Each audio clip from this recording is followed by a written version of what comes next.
Hello, I'm Jeffrey Kay, and I'm pleased to be here to share some information and thoughts about transforming Alzheimer's disease research with digital sensing and assessment technologies.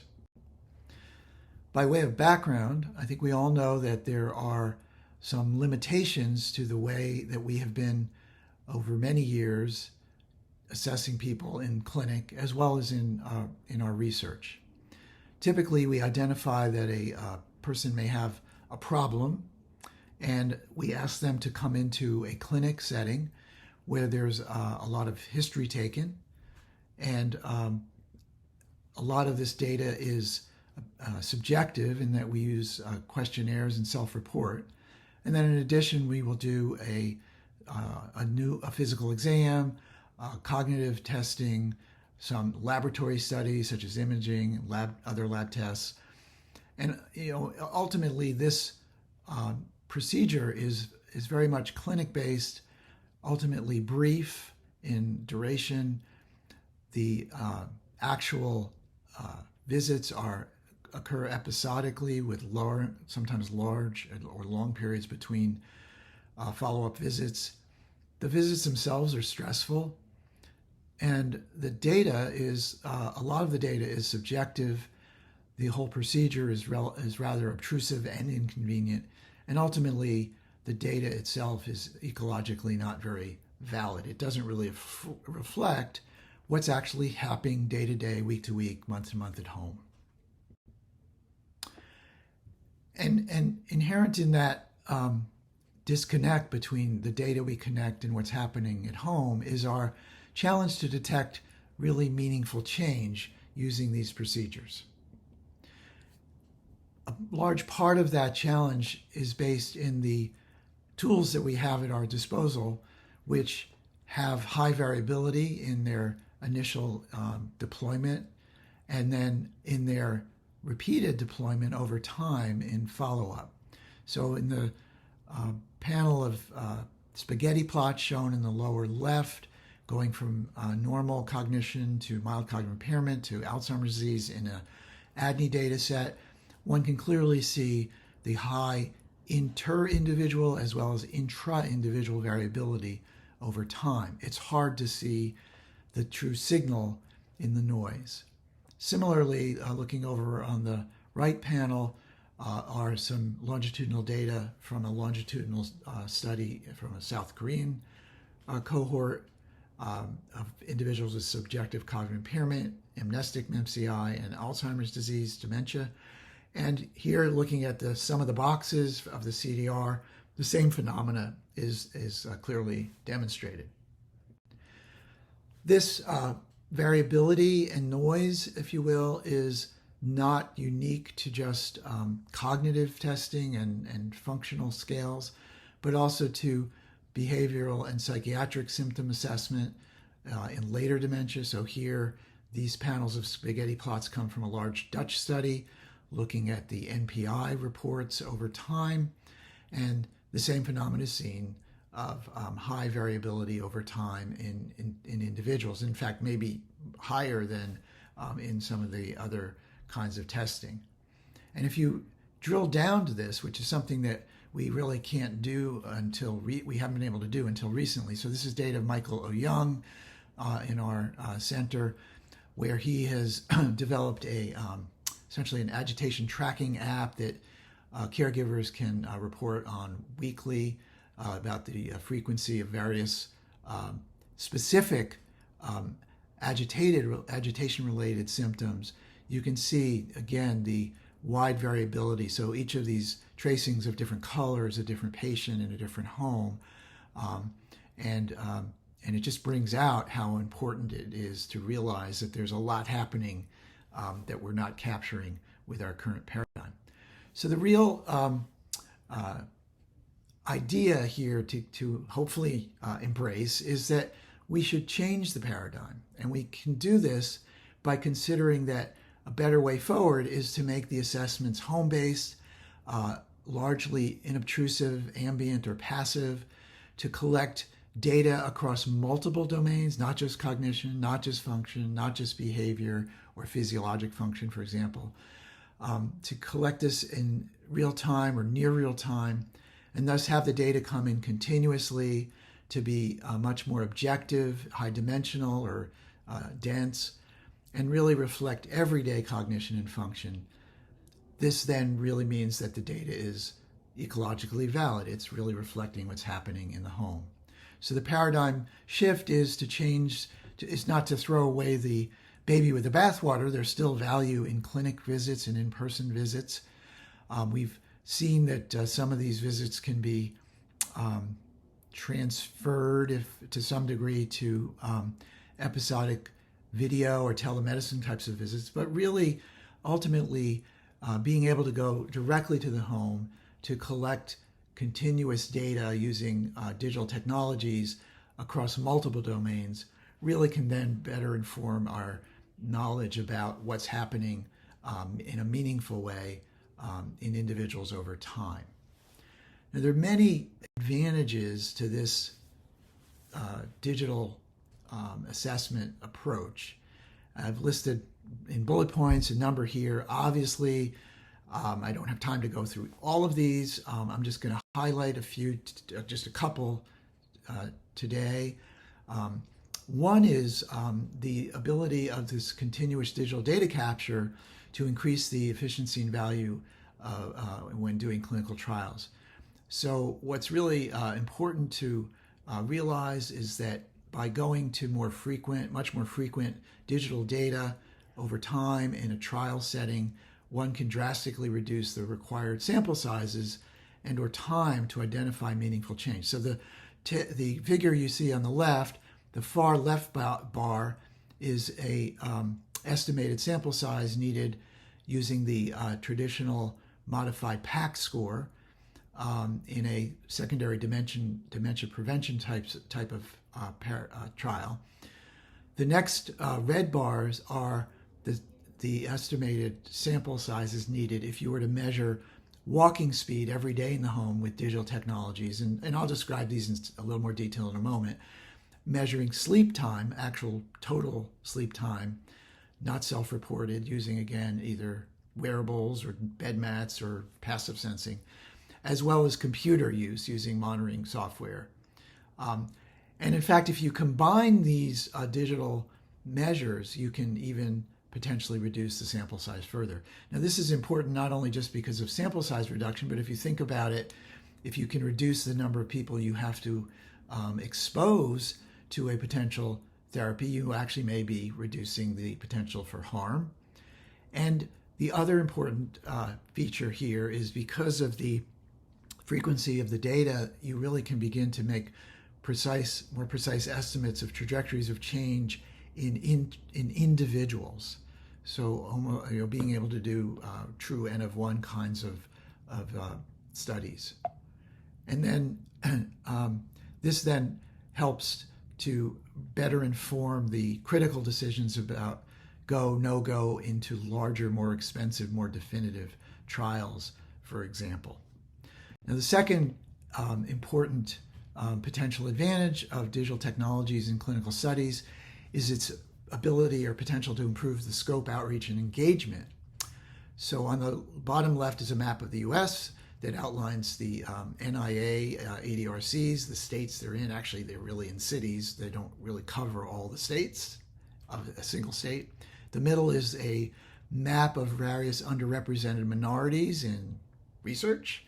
And then the far right is a map of people who live in more rural localities. And, the simple fact is they don't overlap, and there's a lot of difficulty in, we're really leaving out a lot of people potentially because we're kind of based in these clinics of the ADRCs.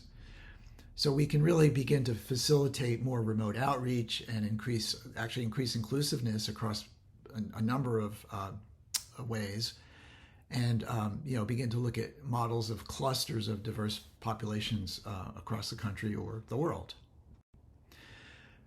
Now, despite these potential advantages, there are many potential challenges. And I'll just highlight a couple. So first of all, ensuring engagement and adherence is a big issue. The graph here on the left shows a meta-analysis or a summary analysis of 8 smartphone-based, iPhone-based studies using AppleKit. Actually, none of these were dementia studies, but the point is that regardless of the study, over 50% or more of the cohorts ceased engagement of the protocol after less than 2 weeks. And this phenomenon has been shown in Alzheimer-related studies. So this is a recent report looking at the Cogstate brief battery over time, and just showing the same phenomena, that there's this dramatic drop-off. The paradigm here was to do testing every 6 months at home, unsupervised, and really there was a lot of dropout over time. Part of the challenge here is that we often forget to actually ask people if they're willing to do these kinds of things. We kind of jump in and assume. So here we have, in a ORCATECH cohort that we have that are all online, that we asked to actually give us their opinions about taking frequent online tests, cognitive tests, and we gave them an example. So here you see one of the 3 tests in this brief battery. It's a memory grid task. But then after they've actually had the experience, we said, well, how frequently would you be willing to do this? And importantly, it was somewhat heterogeneous. There wasn't like an absolute winner.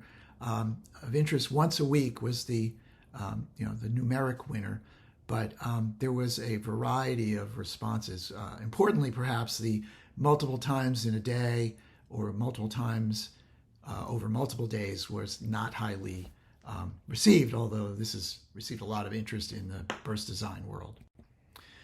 The other related issue of challenge is just simple usability. Again, I think a lot of times this is ignored, that people have very interesting and different environments that they live in and respond on devices, and so and there's gender differences, so just showing that men and women's pockets are different. Actually, many women's clothing doesn't necessarily have pockets, so assuming that people are carrying phones of different types is something that we shouldn't automatically assume. So there's lots of these challenges that need to be taken into account.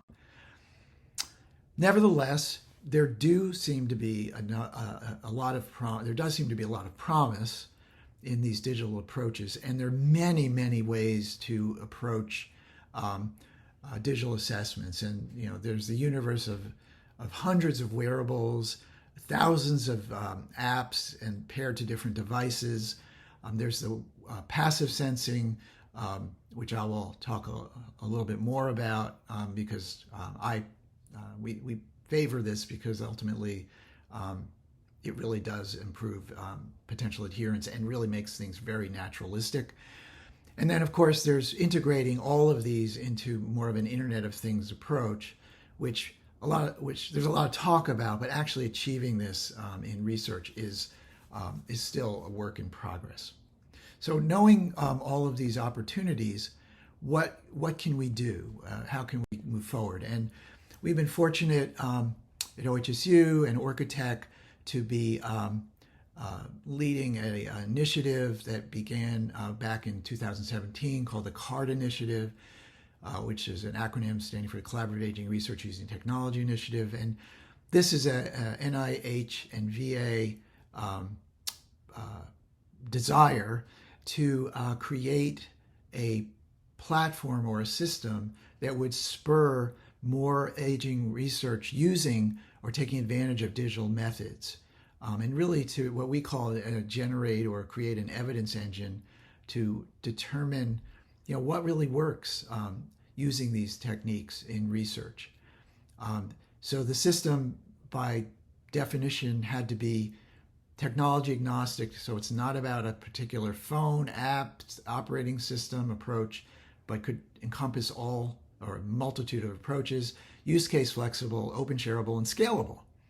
And ultimately, as I just mentioned, being unobtrusive or as passive as possible would facilitate sustained use. So what you see in the graphic around home is domains of function. that are all important and meaningful. They're important for dementia research. Frankly, they're important for cancer research, cardiovascular research, almost any area, frankly. What the platform has done is take those domains of function and populate them with methodologies that can capture these domains, and they obviously can cross over. So, for example, you can assess sleep with a bed mat under the mattress, which is a very passive way, a wearable, passive infrared motion sensors in the bedroom. There are a number of ways to look at these kinds of activities. Similarly, cognition can be measured by looking at computer use itself, meta-analysis of computer use, or delivering old-fashioned cognitive tests online. And I'll give a few more examples of this in a moment. The system doesn't just include the home-based assessments, but also encompasses the ability to get research data from the conventional kinds of assessments, EMR data and other external clinical data, as well as publicly available external data like weather, environment, financial data that may be relevant for research studies. The data all obviously has to be securely captured and sent and stored, and there's an extensive backend system to do that. The other important feature is that the system has been designed to be as future forward as possible, because the technology world just changes so frequently. So one needs to be ready to incorporate new sensors or devices or methodologies as they come on board. So this graphic I'm just showing here is a graphic that just shows the back end. And I only show this for two reasons. One is to acknowledge Thomas Riley, who's the genius behind developing and architecting this system and continues to upgrade it. It's an amazing amount of work, not only to design and deploy and implement this, but to keep it up. And so that's why I wanted to just show this. Obviously, I'm not going to describe the details. The system, the CART system was required to have a demonstration project to validate the use of these various tools in the real world. There were 4 cohorts, diverse cohorts. So there was a largely rural residing veteran cohort in the Northwest Veterans Service Network, 20. There was a group of older individuals living in low-income housing, Section 202 housing in Portland, a group of participants that were already part of the minority aging research study of Lisa Barnes. So these were all older African Americans in Chicago. And then finally, a group of largely Hispanic participants based out through the University of Miami.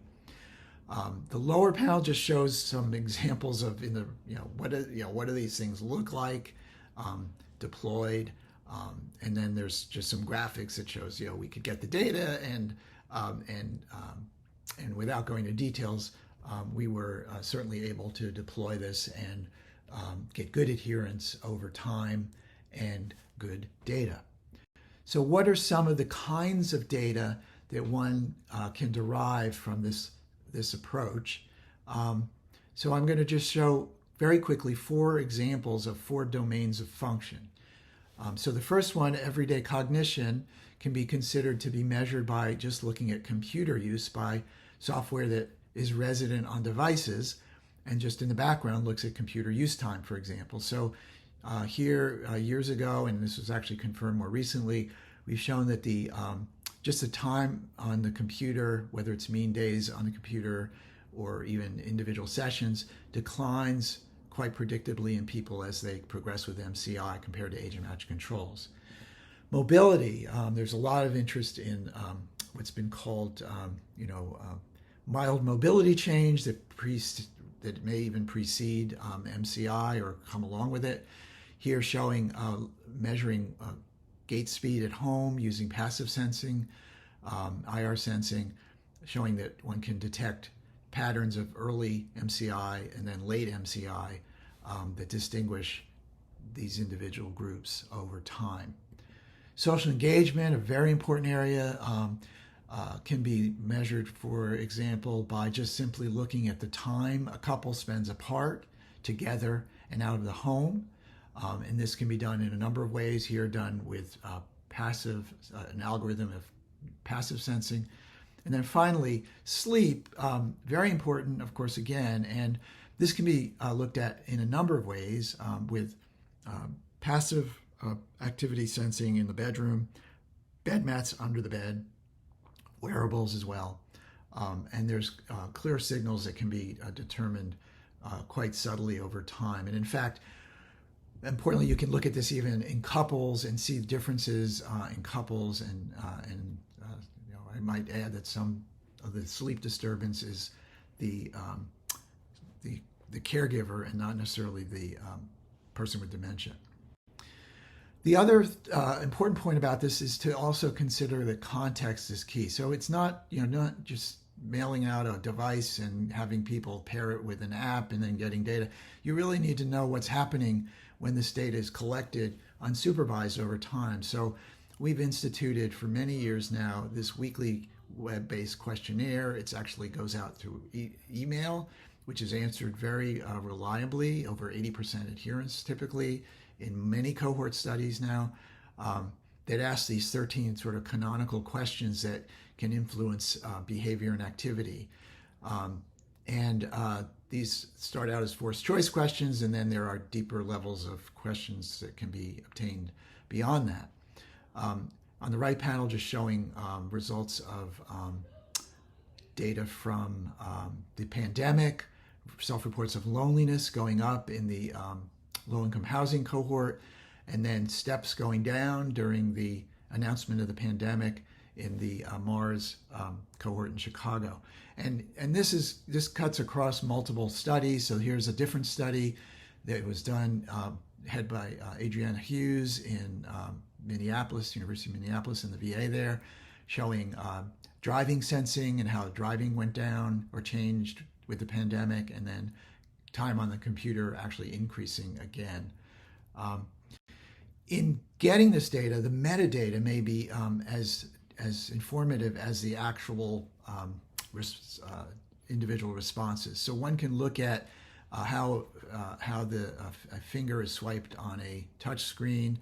One can look at the cognitive tests themselves and how those are responded to in terms of timing. Mouse movements differentiate people with MCI versus not MCI. The time of day people take the questionnaire is very different compared in people with MCI or not. MCI people seem to be, if you will, procrastinators. And then, of course, one can also record audio and video during these interactions and analyze the audio and video as well. And there's a huge interest in this, as we all know. So I want to end by giving quickly some examples. I'm going to run through these relatively quickly. These are just examples. So first, I'm just going to highlight the iConnect study, which is a social engagement intervention led by Hiroko Dodge. And this is a randomized trial of people getting almost daily, 4 times a week, weekly online video chats. These are people who are lonely and isolated, and looking at the effect on their cognitive function as well as other function. The audio, the video chats are conducted through, actually this is a Chromebook that we repurposed so that individuals could just use it without needing to even know how to use a computer. It automatically turns on and off when you press the chat button. The data is recorded, both the video and audio, as well as using an electronic pillbox to look at whether there is improvements in this IADL function over time. And there's a lot of other aspects of this project, but just an example. Early data, this was actually from the original pilot study that was done here. For example, looking at the audio showed that people with MCI in the conversations actually spoke more words, and you could model the prediction of MCI versus the normal group and get some interesting signals.